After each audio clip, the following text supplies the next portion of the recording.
Bolalar onkologiyasi, gematologiyasi va immunologiyasi ilmiy-amaliy tibbiyot markazining malakali mutaxassislari tomonidan viloyatlarga amalga oshirilayotgan tashriflar davom etmoqda. Navbatdagi manzil Samarqand viloyati.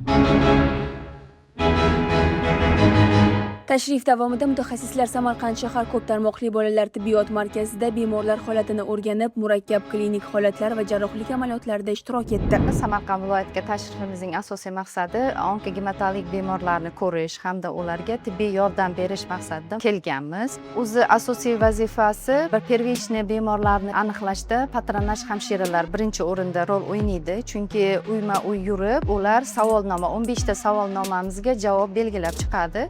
O'sha savolnomada 2 ta plus berilgan bemorlarni hammasini o'zlarini umumiy amaliyot shifokoriga yuborish va tekshiruvlarni to'liq amalga oshirishdan iborat.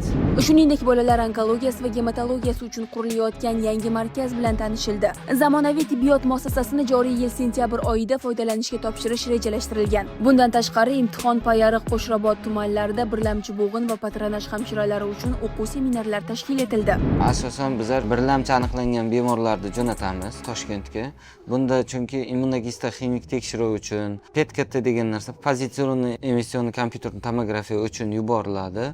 Unda kasallikda immunogistoximiyada kasallikdan turini, uni qaysi bosqichdaligini yoki chuqurroq molekulyarni qilinadi. Undan tashqari PET-CT qilinganda ham faqat masalan bitta a'zoda emas, boshqa metastazlarni ham ko'rish imkoniyati bo'ladi.